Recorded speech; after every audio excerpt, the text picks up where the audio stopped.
ದೇಶದಲ್ಲಿ ಮಹಾತ್ಮ ಗಾಂಧಿ ಗ್ರಾಮೀಣ ಉದ್ಯೋಗ ಖಾತ್ರಿ ಯೋಜನೆಯಡಿ ಉದ್ಯೋಗಕ್ಕೆ ವ್ಯಾಪಕ ಬೇಡಿಕೆ ಬರುತ್ತಿದ್ದು, ಇದರ ಅನುಕೂಲಕ್ಕಾಗಿ ಸೂಕ್ತ ಹಣಕಾಸು ಸೌಲಭ್ಯ ಒದಗಿಸಲಾಗುತ್ತಿದೆ ಎಂದು ಕೃಷಿ ಸಚಿವ ನರೇಂದ್ರ ಸಿಂಗ್ ತೋಮರ್ ರಾಜ್ಯಸಭೆಯಲ್ಲಿಂದು ತಿಳಿಸಿದ್ದಾರೆ.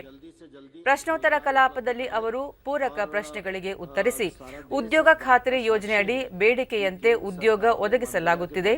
ಕಳೆದ ಬಾರಿ 61,000 ಕೋಟಿ ರೂಪಾಯಿ ನಿಗದಿಪಡಿಸಿದ್ದು, 2021-22ನೇ ಸಾಲಿನ ಆಯವ್ಯಯದಲ್ಲಿ ಹೆಚ್ಚಿನ ನೆರವು ನಿಗದಿಪಡಿಸಲಾಗಿದೆ. ಈ ಬಾರಿ ಮನ್ರೇಗಾ ಅನುದಾನ 1,12,000 ಕೋಟಿ ರೂಪಾಯಿ ಹೆಚ್ಚಳಗೊಂಡಿದೆ ಎಂದರು.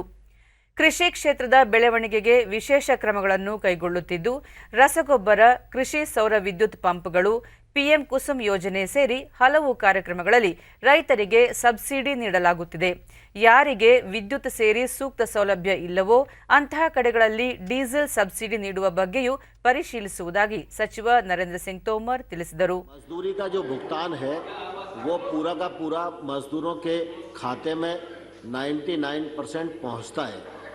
कभी कभी ऐसी परिस्थिति होती है कि राज्य सरकार की कार्यवाही में विलंब होता है, तो उस मामले में भी केंद्र सरकार ने स्थिति को सुधारने का प्रयत्न किया है. और अगर कहीं विलंब होता भी है तो ब्याज का भुगतान करने की भी जो बात प्रावधान की गई है एक्ट में, तो राज्य सरकारें ब्याज भी देती हैं. लेकिन जहां जो सदस्य कह रहे हैं कि उनकी जानकारी के अनुसार जो शिकायत आई है उस पर से हमने राज्य सरकार को लिखा है और उनसे रिपोर्ट मंगाई है. जब रिपोर्ट आएगी तो हमको कुछ योजनाओं पर काम करने की आवश्यकता है. प्रधानमंत्री नरेंद्र मोदी जी के नेतृत्व में लगातार इस बात की कोशिश की है कि जहां सब्सिडी देने की जरूरत है वहां फर्टिलाइजर पर 80,000 करोड़ रुपए से ज़्यादा सब्सिडी दी जा रही है. सोलर पंप और कुसुम योजना के अंतर्गत भी सब्सिडी दी जा रही है.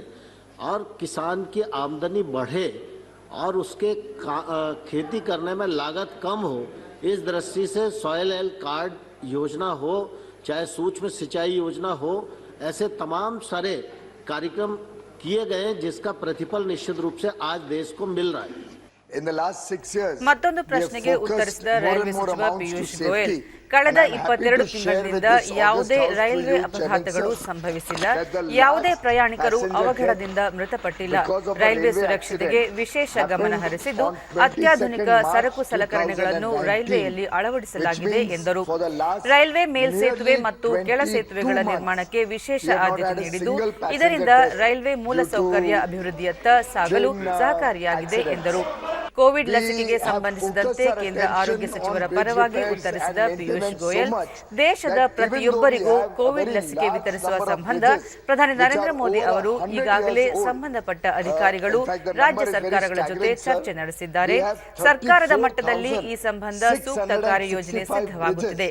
ಮೊದಲ ಹಂತದಲ್ಲಿ ಆರೋಗ್ಯ ಕಾರ್ಯಕರ್ತರು, ಮುಂಚೂಣಿ ಸೇನಾನಿಗಳಿಗೆ ಲಸಿಕೆ ಮಾಡಲಾಗುತ್ತಿದೆ ಎಂದು ತಿಳಿಸಿದರು. We have a very robust system of inspection, once before monsoon, once after monsoon, a rating system, and I welcome the suggestion of honorable member to introduce more and more modern devices.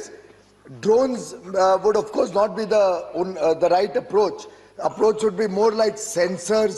Approach would be more towards checking the tensile strength of the bridges, but it's a very good suggestion. Second supplementary. We have introduced new ideas. We'll do some more. Very clearly said in my answer in the first line itself, there is no such category as COVID vaccine in the harmonized system HSN codes, and therefore for the Commerce Ministry to come out with a new code for only one type of vaccine is not really what our job is. All vaccines that are exported under one HSN code. I've given the full details. However, for the benefit of the honorable member, I'd like to share with her that these vaccines, the COVID vaccines, have only started in January.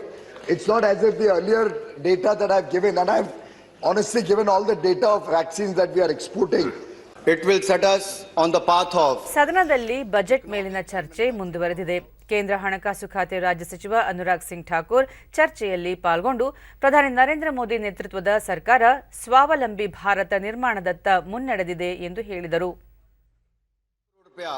Capital expenditure इसमें ज्यादा किया जाएगा.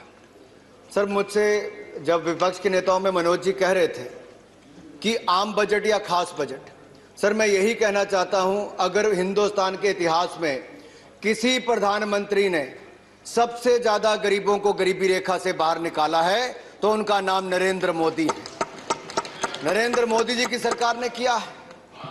Sir देखिए, 10 करोड़ से ज्यादा गरीबों को शौचालय देना, हर परिवार को पक्का मकान देना, हर गांव तक बिजली पहुंचाना, हर गरीब को मुफ्त में बिजली देना, 4-4 LED के बल्ब देना, और अब हर घर नल और नल से स्वच्छ जल देने का काम भी नरेंद्र मोदी की सरकार करने जा रही है। यही नहीं, अनुसूचित जाति को आप किस में गिनते हो, खास में या आम में? मैं आपसे ही पूछना चाहता हूं। अगर अनुसूचित जाति की बात की जाए सर, तो अक्रॉस मिनिस्ट्रीज 51.65% की बजट में वृद्धि की गई है। लगभग 83,000 करोड़ से बढ़ाकर 1,26,000 करोड़ से ज्यादा किया गया है। सर, सामाजिक न्याय अधिकारिता मंत्रालय किसके लिए काम करता है? सामाजिक न्याय किसके लिए? उस पिछड़े के लिए जिसको आगे लाभ नहीं मिलता था। 28% की वृद्धि अगर उस बजट में की तो नरेंद्र मोदी जी की सरकार ने उसमें करने का काम किया है। यही नहीं, विकलांगों के लिए, दिव्यांग के लिए किसमें गिनते हो आप, आम में या खास में?